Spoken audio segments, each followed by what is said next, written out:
जेकॾहिं तव्हांखे पंहिंजे ॿारनि सां मैचिंग प्रोफाइल तकड़ा खपनि त अॼु ई कॉन्टेक्ट कयो रिश्तो.com जी टीम सां।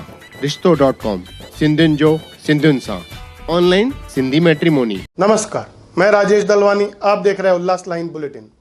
शहर की ताज़ा खबरें देखने के लिए हमारे न्यूज़ चैनल को जरूर सब्सक्राइब करें। व्यापारी और लाखों कर्मचारियों की एक उम्मीद है आपके पास। जय मातरम। मैं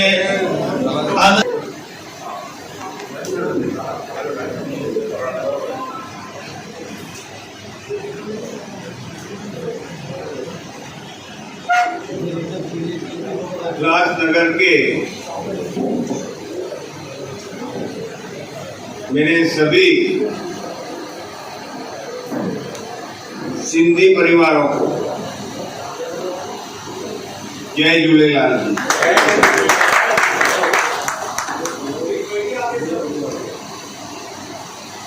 मैं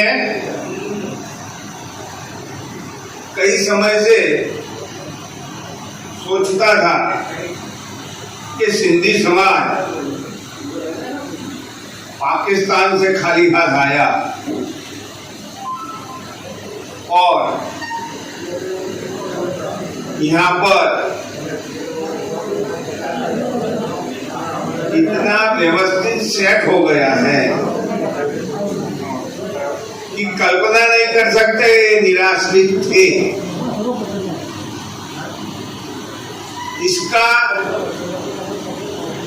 मुख्य कारण मैंने समझा है क्योंकि उनके इष्ट देव जल है। जल गलत नहीं ना, क्योंकि वो आप जल की पूजा करते और जल का एक गुण धर्म होता है, कहीं भी उसको छोड़ो अपनी जगह अच्छी तरह से बना। और यही आशीर्वाद आपके स्वभाव में भी आया है पूरे समाज के। और इसीलिए जब देश आजाद हुआ, पाकिस्तान से सब कुछ छोड़ के आप आए, लेकिन हिंदुस्तान की संस्कृति थी कि भले आप आए लेकिन हमारे थे। अच्छी मस्ती में जगह नहीं मिली, लेकिन आपको दिल से स्वीकारा हिंदुस्तान की जनता ने। और इसी का नतीजा आज आपका एक प्रतिनिधि को देश के उप मुखिया बनाने में सार्थक रहे। ये आपकी कामयाबी है और एक कामयाबी यही वरुण देव के अधीन है। आज मैं बचपन से सोचता था, सुनता था कि उल्लासनगर, भाई साहब ने कहा पहले डुप्लीकेट में चलता था, अब ओरिजिनल में आया है। उस टाइम मुझे याद है कि हम जूते भी खरीदते हैं ना दुकान में से, तो मार्का लगता था USA, तो हम छोटे थे, खुश हो जाते थे। अमेरिका का है, अमेरिका का। यही तुम्हारी गलती है। आप डुप्लीकेट अमेरिका बनकर जो देश को दिया, इसीलिए सरकारों ने आपसे मुंह मोड़ लिया। आपने डुप्लीकेट में नहीं गए होते तो कुछ न कुछ मिलता, सरकार भी देखती। लेकिन डुप्लीकेट वालों को भगवान भी माफ नहीं करता, तो एक काले माथ सर वाले कहां से माफ करेंगे। खैर, आज मुझे खुशी है कि मैं आज इस वक्त पे ये धरती पे आया हूं कि अब मेरे पे थप्पा नहीं लगेगा कि मैं डुप्लीकेट वालों को मिला हूं। इतना मुझे खुशी है। नहीं तो रही मेरे प्रेस रिपोर्टर नरेंद्र मोदी का भाई उल्लासनगर में प्रोत्साहित करने को आया था डुप्लीकेटों, यही लिख देते। लेकिन ये अच्छी बात है, मेरे लिए भी गौरव की बात है, आप लोगों के भी लिए गौरव की बात है कि अब आप नमाज पढ़ने से बाहर निकल के राम कीर्तन करने लगे हो। इसीलिए मैं आपको पूरे हिंदुस्तान की जनता की ओर से सोच बदलने के लिए, विचार बदलने के लिए धन्यवाद प्रदान करता हूं। आज मेरी परिस्थिति ऐसी है, मुझे रामायण का एक किस्सा याद आता है। जब राम जा रहे थे, उनको नदी पार करने की थी, उसके पहले एक प्रसंग बना था। शिला को राम का चरण रज की टच हुई और शिला अहल्या बन गई। तो केवट ने एक नाटक किया नदी पार करने के लिए और राम जी को कहा कि खड़े रहो, मुझे आपके चरण धोने दो। आपकी चरण से यदि मेरी नाव स्त्री बन जाए तो मेरी रोजी चली जाए। आज मेरी परिस्थिति ऐसी है कि आप सब व्यापारी भाई राम के स्वरूप में मेरे सामने हो और मैं केवट हूं आपके सामने। मेरी नाव में आपको बिठा के ले जाने के लिए मेरी पूरी तैयारी है, लेकिन आपके पांव भी धोना ही पड़ेगा, क्योंकि मेरी नाव बदनाम न हो जाए।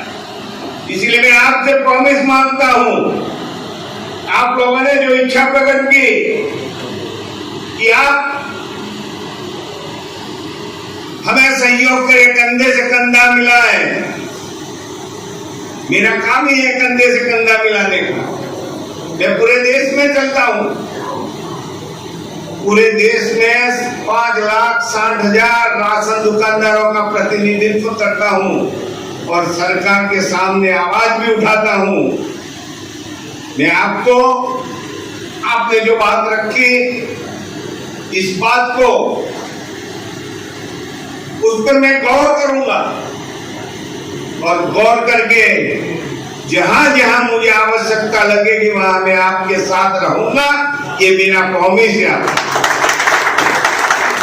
हमारे एक भाई ने कहा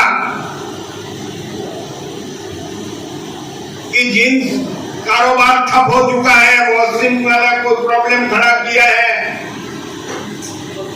मैं आपको इतना ही कहना चाहता हूं, गुजरात में केमिकल इंडस्ट्री चलती है और वो पानी, केमिकल का पानी, उसको रिसाइकलिंग करके उसको नदी में छोड़ा जाता है। क्या आप ये प्रपोजल सरकार को नहीं दे सकते, उसकी व्यवस्था नहीं कर सकते? तो आपका कारोबार अपने आप चालू हो जाएगा। रास्ता है, सिर्फ हमें नदी में छोड़ने दो। फैक्ट्री का छूटा है, फैक्ट्री का बंद करो, लेकिन हम ये करके छोड़ेंगे। सरकार के सामने बैठो, सरकार को प्रपोजल दो, पर्यावरण वाले आपके साथ बैठेंगे और आपका हल निकलेगा। हमारे यहाँ दुनिया में एच एसिड नहीं बनता है, हिंदुस्तान में एच एसिड बनता है, वो भयंकर जहरी है केमिकल। दुनिया वाले मनाही करते हैं, लेकिन हिंदुस्तान वाले बनाते हैं। उसका जो कचरा होता है ना, वो कचरा फेंकने से जमीन खराब हो जाती है। ऐसा होता है, पानी तो छोड़ो, कचरा जमीन पर डालो, जमीन गई। इसी में भी पर्यावरण वालों ने रास्ता निकाला है। आपको गुजरात के पर्यावरणविदों से मिलना चाहिए और इसका रास्ता आपको मिल जाएगा और जिनका कामकाज वही तरीके से आप चला सकोगे, लेकिन आपको आपकी जिद को छोड़ना पड़ेगा। दूसरी बात ये रही कि आप कह रहे हैं जीएसटी भी हमें देते हैं, 50% यहाँ मिलता है, 50% यहाँ मिलता है। महाराष्ट्र सरकार नहीं देती आपके शहर का विकास करने के लिए। मुझे आज याद आता है 2014 का चुनाव था गुजरात में और 2012 का चुनाव विधानसभा का। तब आज के पंतप्रधान भारत सरकार में कांग्रेस चल रही थी, उनको चैलेंज किया था कि पूरे देश में सबसे ज्यादा इनकम टैक्स महाराष्ट्र के बाद गुजरात देता है। यदि गुजरात की बात नहीं सुनी जाएगी, हम इनकम टैक्स नहीं बढ़ाएंगे।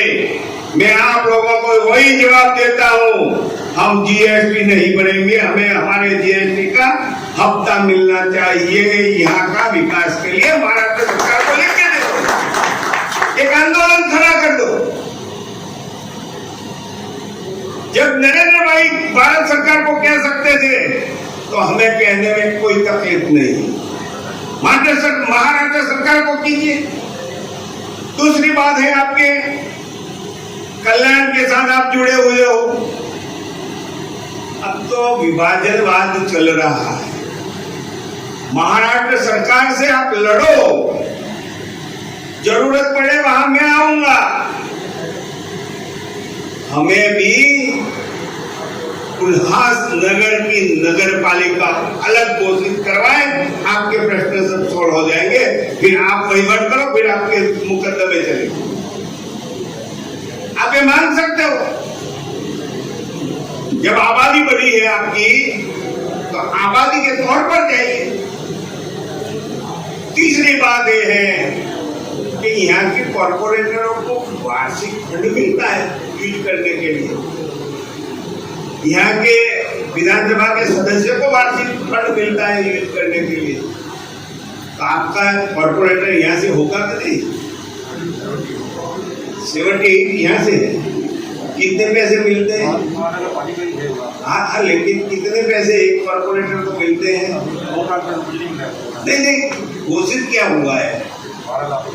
12 लाख 78 इन्वेस्ट करो, 78 तो 12 लाख से भी दो, कितने रुपये हुए? अरे आपके रोड इंफ्रास्ट्रक्चर सोने का बन जाए, सोने का। आप क्यों सोते हो? ये तो मांगने का हक आपको भी है। जो टैक्स देता है यहाँ पर वो जवाब मांग सकता है कॉर्पोरेटर का। 12 लाख रुपया कहां खर्च होता है हर साल? 5 साल का 60 लाख हुआ, 60 लाख। और 78 कितने रुपया है तुम्हारे शहर में? कहां खर्च होता है? 1-1 फुट के गड्ढे हैं। इंफ्रास्ट्रक्चर तुम्हारा देखो।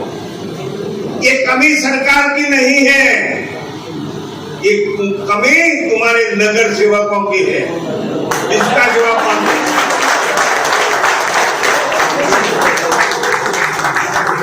और नगर सेवक सही हो जाएंगे तो मैं मानता हूं आपको दूसरी सब बातें निकल जाएगी झगड़ने की।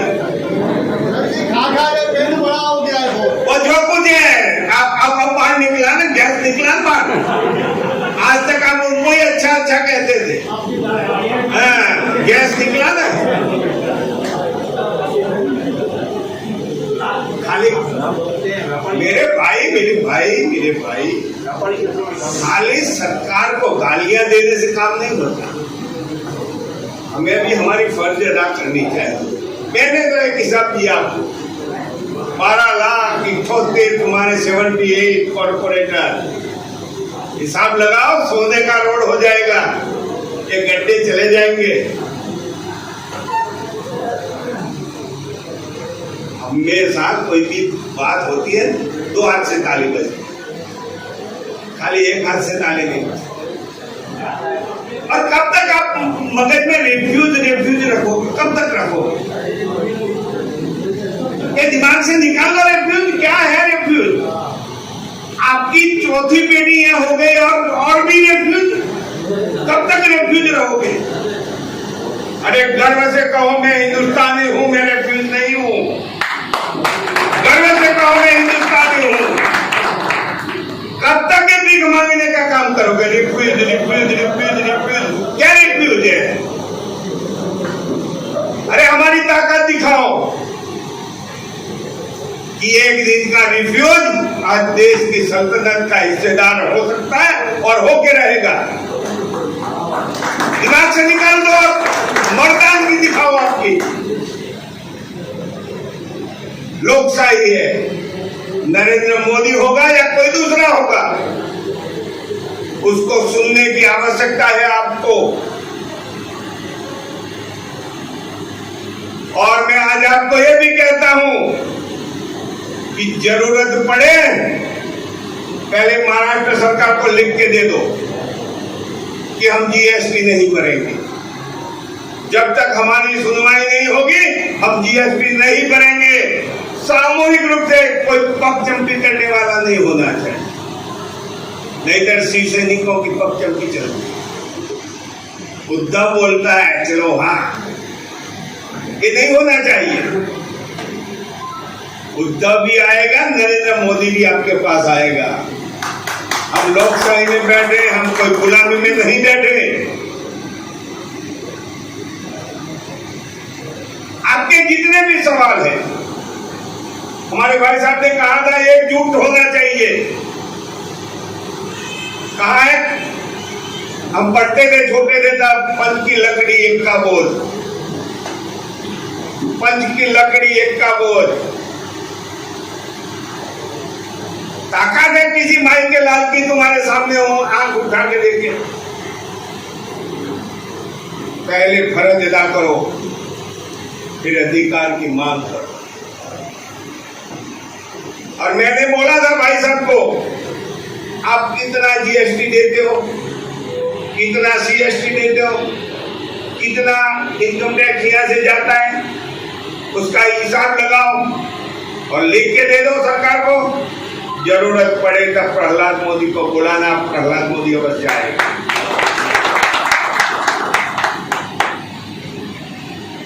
हमें आक्षेप करने की जरूरत नहीं है, हमें लड़ने की जरूरत है। भाई साहब ने कहा सच्चे हिंदू, गौरव है मुझे, और हिंदुओं की बात लेकर हमें चलना है। लेकिन जब बिजनेस की बात आती है, व्यापारियों की बात आती है, वहां धर्म नहीं होता, वहां सिर्फ व्यापारी होता है। चाहे हिंदू हो, चाहे मुसलमान हो, चाहे ईसाई हो, मंदिर बनाना है, मस्जिद बनाना है, सब धर्म की बात है। लेकिन व्यापार की बात करने, व्यापार कोई धर्म के साथ जुड़ा हुआ नहीं है। व्यापार बुद्धि कला के साथ जुड़ा हुआ है, और बुद्धि कला जन्मजात लेकर इंसान जन्मता है, उसको ही हम आगे लेके चलेंगे। तो मैं मानता हूं कि हमारे में तड़ा पड़ाने वाले नहीं आएंगे, और तड़ा नहीं पड़ेगा तो मैं मानता हूं अवश्य कि महाराष्ट्र सरकार को उल्लासनगर की ओर नजर लगाना पड़ेगा, और एक दिन जरूरत पड़ेगी नरेंद्र मोदी यहां आएगा। लेकिन वो करके दिखाना पड़ेगा, हमें संगठित होना पड़ेगा। बिना संगठन से कोई काम नहीं चलता। आपकी सोच कोई भी पार्टी में हो, राजकीय पार्टियों से कोई लेन देन नहीं है हमें, लेकिन हमारी संगठनात्मक बात एक ही है, व्यापार व्यापार व्यापार। और व्यापार के लिए हमारा संगठन कुछ भी करने के लिए तैयार हो सकता है, और हो सकता है। अभी कहा गया कि बाजू के शहर में दुकानें लंबे टाइम तक खुलती थी, यहाँ के नहीं खुलती थी। अरे भाई, ये काम आपको पता नहीं है? आपका पुलिस ऑफिसर क्या करता है? पुलिस ऑफिसर रिपोर्ट करता है, कलेक्टर को पूछो। आपने क्यों पहला नींव का पत्थर नहीं देखा? सीढ़ी का पहला स्टेप तो देखो। आज तक देखा तो तुमने रिपोर्ट करवाया पुलिस ऑफिसर से? यहाँ का एसपी होगा, कमिश्नर होगा, जो कोई होगा पुलिस ऑफिसर, उनसे कलेक्टर को रिपोर्ट करवाया? ये होम डिपार्टमेंट वाला का काम है। आपने आज तक सोचा? पुलिस ऑफिसर का रिपोर्ट कलेक्टर को पढ़ना ही पड़ेगा और आगे हो सकता है काम। क्यों नहीं किया हमने? हमारे पत्रकार बंधुओं ने भी नहीं किया है। किया है? किया हो तो बताएं। कभी लिखा है कि यहाँ के पुलिस ऑफिसर नर्वस है, काम नहीं करते? कुछ लिखा है? उनका रिपोर्ट जाता है। हेल्थ ऑफिसर जो है यहाँ का, सिविल सर्जन जो है, उसका रिपोर्ट जाता है। वो सब बताते हैं कि यहाँ पर केस कम है, यहाँ पर ये है, परिस्थिति है, ये देना चाहिए।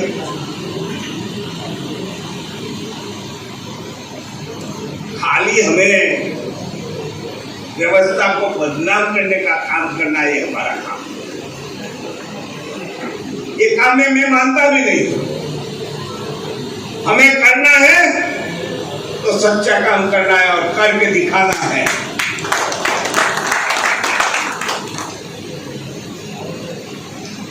आज आपने मुझे यहाँ बुलाया, मेरी जुबान से किसी को मन दुख हुआ होगा, इसलिए मैं दिलगुजार हूँ।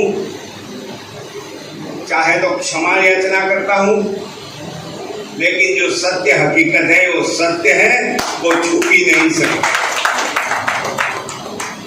आप लोगों ने मुझे बुलाया, आप लोगों की इच्छा है। मैं पूरे हिंदुस्तान में संगठन के मामले में दौड़ रहा हूँ। आपको होगा कि मंत्री प्रधान का भाई है, बड़ी इंडस्ट्री होगी, तो आपको ये भी बता दो, मेरी राशन की दुकान, मैं राशन दुकान चलाता हूँ। मेरी अहमदाबाद में दुकान है और कार्ड होल्डरों को माल देता। मैं 80 से करता आया हूँ, आज भी चालू है। इसलिए आपके लिए गौरव की बात है कि आपने छोटे इंसान को, छोटे कारोबार वाले इंसान को, चाय बेचने वाले के भाई को यहाँ बुला के जो बहुमान के, इसलिए आपको धन्यवाद देता।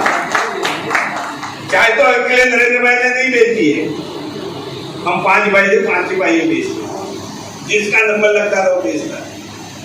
लेकिन जिसका मुकुट बड़ा था उसका पत्रकार ज्यादा चला, बाकी तो कुछ नहीं। सब भाइयों ने चाय बेची है। मेरे पिता ने पूरी जिंदगी चाय बेची, पूरी जिंदगी। इसीलिए कहा जाए तो चाय बेचने वाले का बेटा कहना चाहिए, चाय बेचने वाला नहीं कहना चाहिए। ये पत्रकारों की गलती है। चाय जिसने पूरी जिंदगी बेचकर हमको पाला पोसकर बड़ा किया है, 5 भाई और 1 बहन को बड़ा किया है, और हमारे प्रेस वाले निकल पड़े हैं चाय बेचने वाला। अरे चाय बेचने वाले का बेटा लिखो ना, जिसने पूरी जिंदगी निकाली है। आज मैं इतना ही इस अवसर पर कहता हूं कि जब भी आपको जरूरत पड़े, आपके इस छोटे बेटे को याद करना। अवश्य आपके बीच आएगा। चाहे सरकार के सामने हमें लड़ना पड़ेगा, लेकिन सच्ची बात को लिए लड़ना पड़ेगा, तो मैं मानता हूं कि हमारी जीत अवश्य होगी।